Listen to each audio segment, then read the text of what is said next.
because of the situation, businesses, especially small startups, which they lack resources, they lack money, they're burning their investors' money, so they need to excel, they need to improve much faster than any other business, I guess. I'm seeing a positive trend in terms of what do we need to do in order to break those silos and stop wasting money on inefficient processes.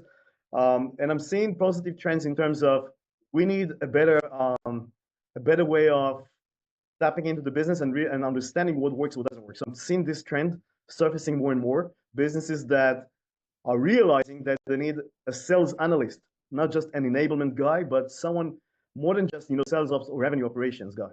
Okay, but you're still going to deal with the same problem, which is Yep. how do we get these people to change when the evidence is extremely clear, but they're attached to control, they're attached to the numbers because of the business model or how their investors report because of their context.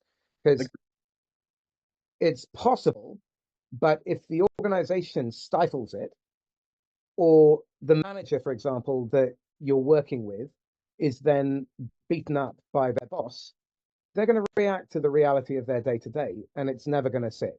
So how do we deal with that? Because that's the real issue here. I think with numbers, with data. And as you started the conversation, I think that it's all a matter of, business impact. So if we can actually prove that if you continue with the current status quo, if you continue with the same, it's going to cost you more than you can afford, you can tolerate, and it's going to cost you your job as well. If you can quantify the impact of the current status quo, you've got better chances of changing something. But if you just stick to numbers without quantifying the impact, you're pushing the pedal down, but you're not moving anywhere. And on that note, if anyone does want to quantify those numbers, either drop me a line or Avner a line. Both of us have the mechanisms to be able to give you the precise costs, what the ripple effects are. And again, I don't know Avner's model in detail, but we can ripple this out using historical data so that you can see through defunct companies, for example, how things played out before you use it on your live portfolio or your current company to see where the drift is and how to prevent it. I mean, if you know that it's going to cost you $250,000 a year, when do you want to stop that from happening? Exactly. Can you tolerate it any longer? Yeah. Or do you want to stop it right now? Let's Well, stop. what you're going to see if you're making these mistakes is you're going to see pipeline bloat. The middle will get constipated, and the close rates will start to get worse. CS teams will have to pick up on the promises that sales made, and that resentment will show through in fewer customers finishing the onboarding and activation and higher churn rates. NDR, NR, exactly. Yeah, you'll see the SDRs turnover, and you'll see significant inconsistency. So there'll be huge volatility in the pipeline. The quality will be poor. Marketing will be hitting their KPIs, but sales will not trust the leads. And you'll hear that in the conversations that you're having with your sales team and that ripple up.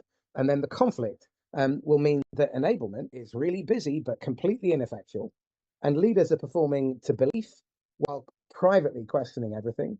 And you have meetings about meetings, no time to make the work flow, and nothing changes. And the board keeps asking why when no one is agreeing on what. So now what I want to do is work on some practical stuff. What are the smallest, lowest risk tests that people in leadership can run to see whether or not they're falling foul of some of the stuff that we've been talking about?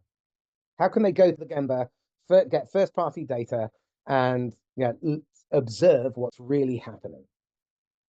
I think that, to begin with, and this is an area that is being neglected by most leaders because they rely on technology, but again, they don't leverage those technologies to full effect.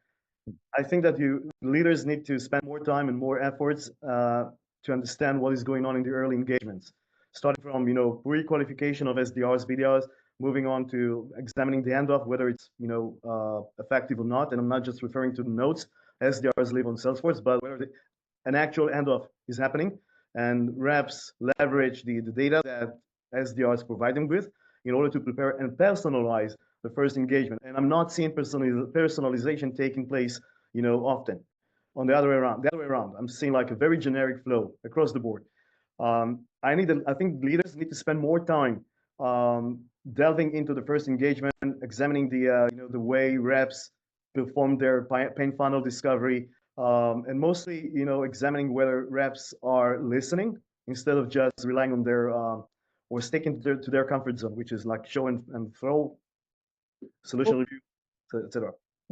part of the problem here, though, is that SDRs are often the most junior people, and we're asking them to try and engage with and have a conversation that captures the attention, attracts, activates a senior decision maker who is short on time and probably quite impatient because of they're just firefighting all the time. And we're not teaching them acumen. We're teaching them about products. We're teaching about features and functions, and we're trying to get them to book meetings when no one in the history of humanity has bought your product, let alone bought a meeting because they want a meeting. And they're buying it because they want an outcome. They want a better future. Agree. And I think this comes back down to most people haven't got a clue who their ICP is, and they haven't re-examined who their ICP is. So most of their marketing and most of their activity and most of their messaging is falling on fallow ground. That I agree. That's why you need to separate between the two roles, SDR and BDR. And I agree, SDRs are entry level, and the process doesn't have to be that sophisticated. It doesn't have to be long. It could take like 5 to 7 minutes in order to book a meeting. But before you actually book a meeting, there are certain boxes you need to tick off as an SDR, which is at least you need to attempt trying to educate the prospect on what is it that we do. What does the business do in order to avoid a situation where the prospect meets with the account executive and 15 minutes into the call, the prospect says, I was probably under the wrong impression of what is it that you guys do. That's something that you can easily avoid if you build the right system to allow the SDRs to educate using one sentence the prospect very early in the process. Once you gain an experience as an SDR, then you can actually move up the ladder and become or act as a BDR. You've got more skills, you've got more confidence to challenge the prospect in terms of cold calling, cold emails, etc.